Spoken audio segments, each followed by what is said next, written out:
Everyone, it's Liam here from Rating the Races. So we've had a look at the handicap marks, and there are quite a few that have caught my eye for different reasons. Now, obviously, we've got Cheltenham. It's not that far away. It's coming up, in March. And I think there'll be a few races between now and Cheltenham where probably some horses are not really giving their all, or they're being tested to see whether they are well handicapped or how they'll perform in certain races. So we've got to be aware of that going forward, and there's quite a few in this list that I think could be interesting, especially come the Cheltenham Festival. Starting off with Madara, who ran a great race at Cheltenham recently, finishing second behind our top-rated horse, Gemarond. And the handicapper put Madara up £5 for that. Now, we can see that Madara actually traded at 1.44 in the run. So what's that? Is that 4.4 to 6 in the run? And came there, looked like I thought was going to win.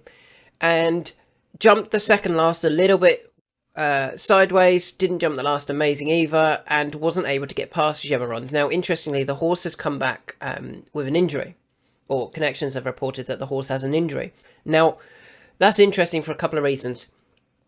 One, could that have been the reason why the horse didn't win? Very potentially. You try running a race and pulling a hamstring or getting a little bit of an ankle niggle in the last half a furlong or whatever, and in the last, kilometre, and trying to run on that, you wouldn't finish the race as well as you were expecting to. So Madara going up £5, it might end up being quite lenient, especially as the horse is only 5 still. Still very unexposed, still very lightly raced. It's only a 5-year-old. What's Gemarond? Gemarond is 8, and Fugitive, who was third, is 9.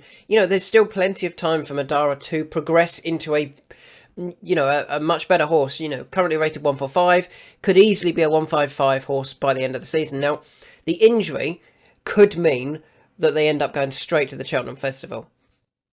I would still love to see them drop in trip, go back to the Grand Annual, go forward, play catch me if you can. I actually think they would win it. With that extra bit of experience, more experience at Cheltenham, and the Skeltons know all about the horse, I think they would win that. And even off the £5 higher mark, you would think that Madara's going to go well in the plate if he does turn up there as well. So he's definitely one to keep an eye out for going forward. If they do get him back in, say, February, that's when I would probably be looking to take him on. Because, if he ran in a race in February, it wasn't the greatest prize money, and won it, and went up to 151, 152, his chance then in the plate would be even harder. And you can imagine that surely they've got all eyes on the Cheltenham Festival now with Madara, and it'd just be interesting to see what they do with him between now and then. Another horse that's I'm still convinced, I believe in this horse, can win a race over fences, and that is Mr. Coffee, who's now finished second again. Look at that. 1, 2, 3, 4, 5, 6, 7, 8 times he's finished second since his last win, which came in a hurdle race at Sandown in 2020. But I thought he was given a shocking ride again. Just far too far back, turning in. And Stumptown, who won it cosily in the end, was not for catching. But Mr. Coffee was given too much to do. Stumptown, if he comes back over, is going to be really harshly hit for that. If the handicapper was happy to put Mr. Coffee up 3, I reckon he'll give him Stumptown 8, 9 when he comes back over. That will make it harder for Stumptown to win the final, the cross-country final at the Cheltenham Festival for sure. But Mr. Coffee, for me, doesn't have to stick to cross-country races. Yes, he's finished twice over the fences now. He's getting older. He's only actually been once over a trip in a handicap, in my opinion, and that was when he ran in the Grand National, and he ran well. He just got tired late on. So he doesn't need to be looking for that 4 mile 4 or 4 mile 2 race. Maybe something like the Ida Chase at Newcastle, or the Scottish National at Ayr over 4 mile. They could be races that he could be aimed at. they could easily look at something like going for the cross country and then to the Scottish National if the cross country doesn't quite work out. But I won't be giving up on Mr. Coffee. I think there is a win in him as soon as Nico gets it right. I don't think he's given Mr. Coffee good rides on both occasions over those in that cross country races. They've got him experience though. Is Nico de Boinville and Nicky Henderson clever enough to be deliberately getting beat? I'm not so sure. I don't think that's quite their ethos. I just think he's been giving him poor rides. But yeah, I don't want to give up on Mr. Coffee, even up £3 to 143. The next horse that I want to talk about is Pyke Boy, who went up £1 to 140. Now, I thought the 3 mile trip would really suit him at Cheltenham. I thought it would allow him to jump. I thought he was strong at the finish at Cheltenham over 2.5, and it would really suit. Maybe it didn't. Maybe he didn't stay. I thought he jumped, and I thought he jumped really well, to be honest. That was a much better round of jumping than he'd performed back in November. That, for me, could be the catalyst to deciding to actually let's drop him back in trip. That 2.5 novice handicap chase at the Cheltenham Festival, I think that will really suit Pyke Boy. Back over the 2.5 trip, he's got his jumping up to scratch now. And yeah, I don't think he's overly handicapped at 140. Obviously, that race is a 0 to 145. He would get in. And I think he's a classy horse. I do think he's a graded horse of the future. It's still very lightly raced. As you can see, he's only had the 6 runs. So still should be learning. Maybe drop him back in trip for that 2.5 at the Cheltenham Festival. However, in the meantime, I would actually go to Warwick for this race here. The Novices Steeplechase, Grade 2, at Warwick on the 11th of January. Now, the reason for that is you get him more experience over the fences, or over fences, but I think he'll probably find that there's a 3 mile Grade 1 horse in that race, or at least something that is really classy, that is probably going to end up at the Cheltenham Festival in the Grade 1. And you may find that he gets beat again. But that wouldn't bother me. As long as he jumps round, they can just jump him round, and then they can drop him back in trip at the Cheltenham Festival into a handicap as well, where they can really kick on. And I think off his current mark of 140, I'd be very, very hopeful of a big run in that novice handicap chase at the Cheltenham Festival. Another horse that's definitely caught my eye for the Cheltenham Festival is Transmission, who went up £1 to 133 after finishing second in that 3 mile race behind...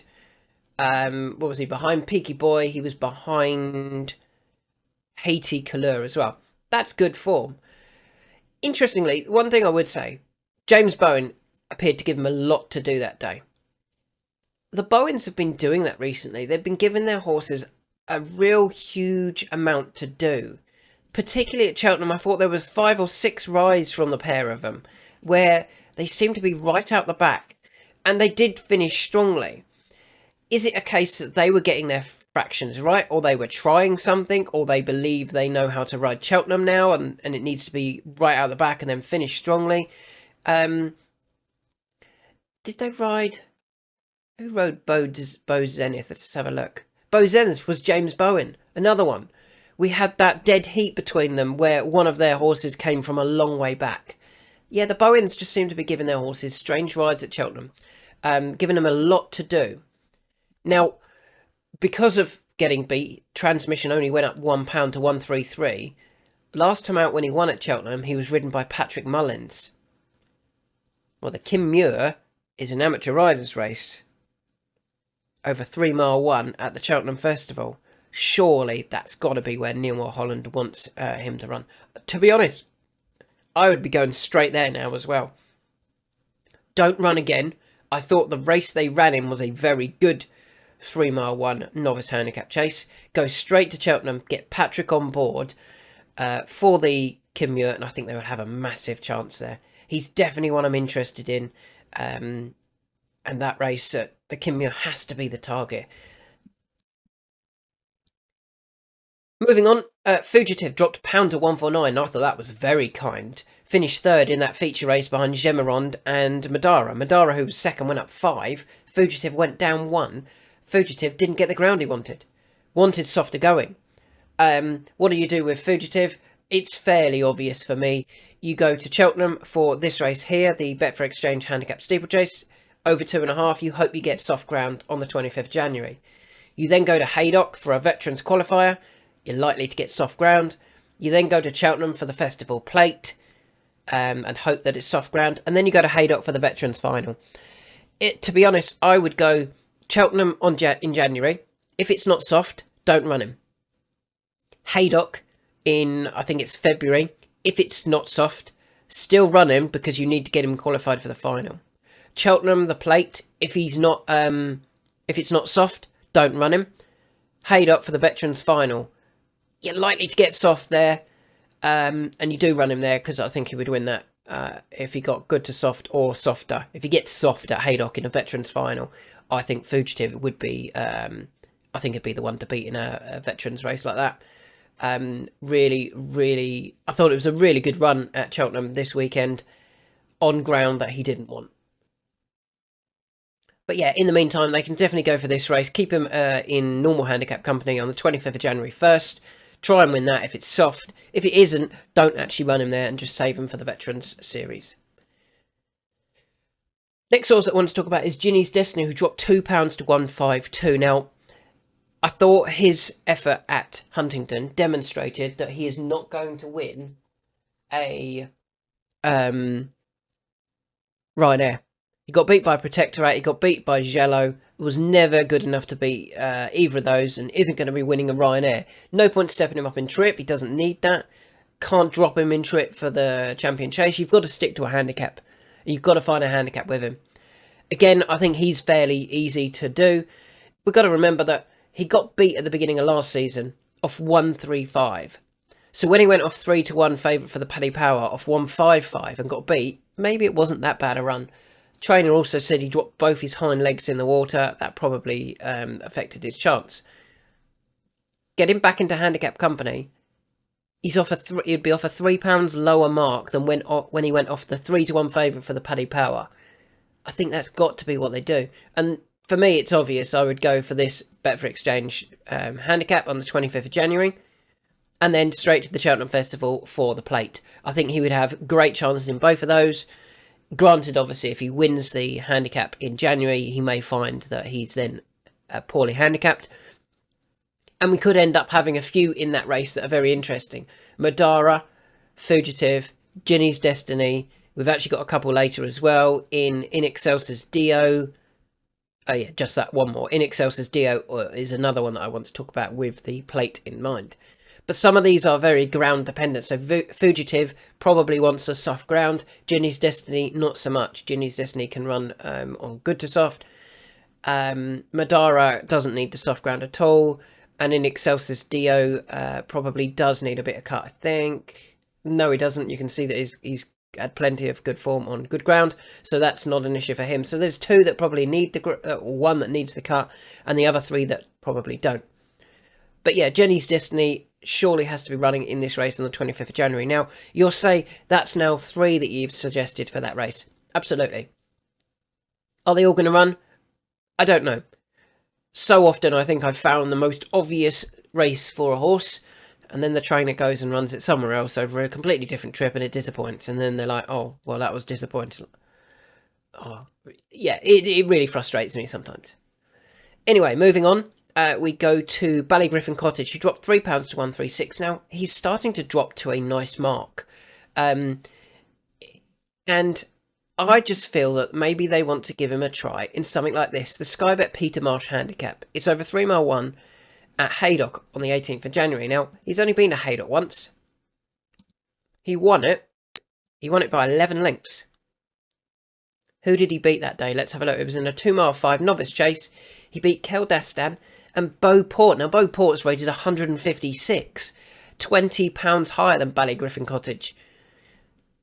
Maybe Ballygriffin Cottage... you've got to be running him at Haydock, haven't you?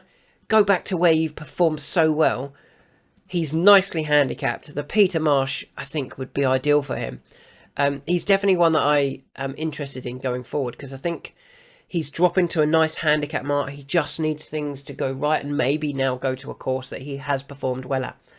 Interestingly, if we look at his Cheltenham form where he tried to run at the weekend, 3rd, 4th, fell, and 6th. Maybe he just doesn't run well at Cheltenham. Let's now go to a race and a course that we know he does perform well at, and Haydock is one of those. We've already mentioned him, but we'll talk about him properly now. In Excelsis Dio dropped £3 to 139 after a really disappointing run at Cheltenham at the weekend. Now, he finished 11th of 11 in this race here. As we can see, he's finished right out the back, finished 11th, and his form now is pulled up, unseated, 11th. He finished 11th. So pulled up, unseated, 11th on his last 3 runs after winning at Cheltenham in April. Now, that means he's dropped significantly in the handicap. He's back down to a mark of 139. He was arguably one of the eye catchers of the Cheltenham Festival last year when being beaten off 137. If he returned off 137, surely he's going to make many people shortlist, isn't he? Because that was a hugely eye-catching run, and maybe this is the plan for him. Maybe they went to Cheltenham and won in April, almost by accident, and went, yeah, let's get him handicapped to come back for the plate the following year. As I've said, we've got a few here that could be ending up in that plate. We've now got Madara, Fugitive, Ginny's Destiny, and In Excelsis Dio, who all could be well handicapped come the Cheltenham Festival. However, we'll probably find, as I've mentioned, that a couple of them won't run. One of them will probably go somewhere else and win a race and go up £10. Somebody will go and win a £5,000, not £5,000, a £10,000 race at Plumpton or something and win that and go up £8. And then suddenly these really well handicapped horses don't look so well handicapped. So although I've got 4 at the moment that could be interesting for the plate in this video, there's going to be some of these are going to get taken out, because they go and ruin their own chances. But yeah, definitely keep an eye on In Excelsis Dio. He is getting to be nicely handicapped. This was his race that he was 5th in the plate behind Shake 'em Up Harry, Krabilly, Strawfan Jack and Life in the Park. He finished 5th. He was the eye catcher of the festival for me. Moving on, Sail Away dropped £4 to 132. Now, he did disappoint a little bit at Doncaster in the December race. Now, he performed better last year. He finished 6th and he was a bit closer.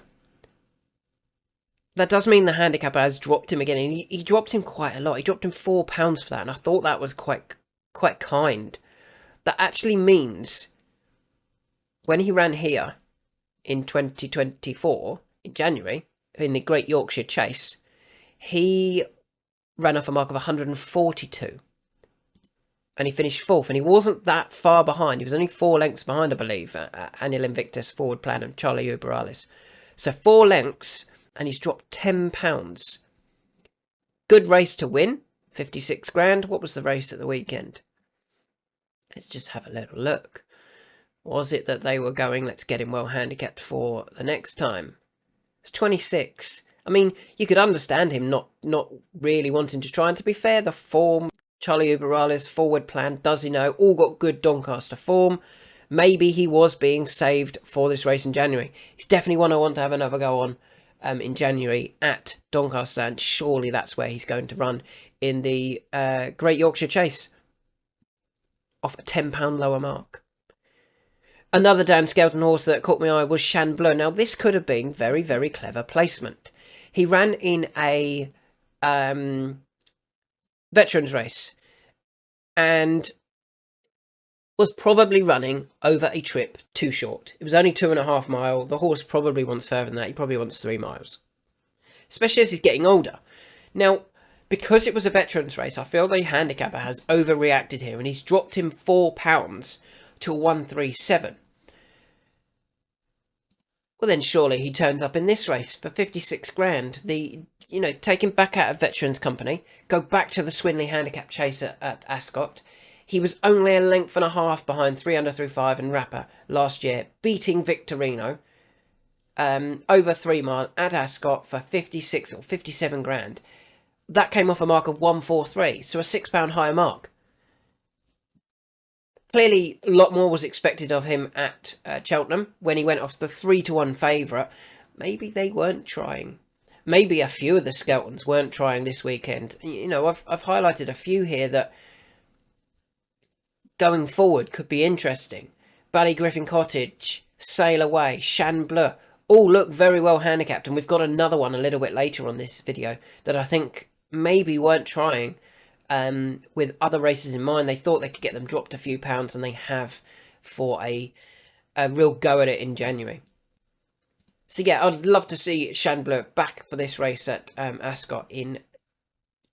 that's actually in February. Moving on, Third Time Lucky. He dropped £4 to 138. Now that's probably a bit aggressive, I think, from the handicapper to drop him so much. He's probably bounced, hasn't he? Hadn't run for, what was it, 584 days, and he then came back just 27 days later. That's probably meant he bounced, he disappointed, but the handicapper has reacted by dropping him £4. It actually means that he's nicely handicapped compared to his Grand Annual performance. In that when he ran in the Grand Annual back in 2023, he ran off a handicap mark of 149, so an £11 higher mark. And he was up to that mark after winning at Sandown in February. In the Dolos Handicap, the Virgin Bet Dolos Handicap, he beat Fastbuck, Red Rookie, Frere Bamboo that day. Now, surely, this is where you go. You go back to this Sandown race, and that will give you an idea as to whether he is good enough to get back into the Grand Annual, or whether, you know, he has lost his ability. Go to a race that you know that the horse has previously won. He hasn't won that many times, but he's performed well on multiple occasions at Sandown, including winning. I think that's got to be where they go with Third Time Lucky. Back to this race. Even if he wins, he's currently rated 138. Say he won and went up £5, he'd be rated 143. He'd still be £6 lower than when he was fourth in the Grand Annual, so they wouldn't be affecting his Grand Annual chance that much, really. They wouldn't be, you know, then suddenly up to the same mark or higher. He would still be off a lower weight than when he ran well in it. So that looks a real obvious next step for me for Third Time Lucky. But that was when he was with Dan Skelton. He's now with Fergal O'Brien. And it wouldn't surprise me to see Fergal run him at Wincanton or somewhere that really doesn't suit. 2 to go. These two are both over hurdles, and Bo Zenith was the first one, who finished third in a good handicap. Now, I thought he was very eye-catching on his first run for 610 days. He's still only 5 as well, so normally when you get layoffs like that, they come back and they're like 8, 9, and you're like, yeah, his time has gone. Not at all for Bo Zenith. He was held up right out the back, and as I said, he was another one ridden by the Bowens. One of the Bowens, James Bowen, given far too much to do, stayed on strongly. Where do you go with him? I think he could be off to this race next, the Betfair Hurdle. Iberico Lord got beat on his previous run before going and winning the Betfair Hurdle for Nicky Henderson. I think Nicky Henderson may well have another one in Bo Zenith here. I think probably one of the biggest dangers could well be Valgrand, who dropped £2 to 137. In hindsight, maybe this race wasn't a race they were targeting. Let's have a look. I really liked Valgrand, and if we have a look, it was worth 11 grand to win it. So they've got a horse who's previously won a graded race, finished second in a graded race, and they then go for an 11 grand handicap. Yeah, I made a mistake there by actually backing Valgrand on the basis that I don't think they were trying. And actually, if you watch the race, Harry never moved. Harry was far too quiet on Valgrand, never really asked the horse to get involved. That was not his race. Dropping £2, I think they'll be delighted with that. And where do they go? Probably to the Betfair Hurdle. Look at the prize money difference. Why would you try and win an 11 grand race when you can get him beat, drop in the handicap, and end up in an 87 grand race? The Betfair Hurdle. And you might say, yeah, but he's disappointed he's finished 10th. Loda Sood, who finished second last year for the Skeltons, had pulled up on his previous start in the Greatwood at Cheltenham. I think they used Cheltenham to get some of their horses well handicapped. Valgrand, I think they did it with Shan Blur. I think they might have done it with Ballet Griffin Cottage. I think they were all rides where they were getting their horses well handicapped rather than actually trying to win the race. So yeah, there's a few there that I like. A couple for the Betfair Hurdle, some for the Plate. One one that I think should run in the Great Yorkshire Chase.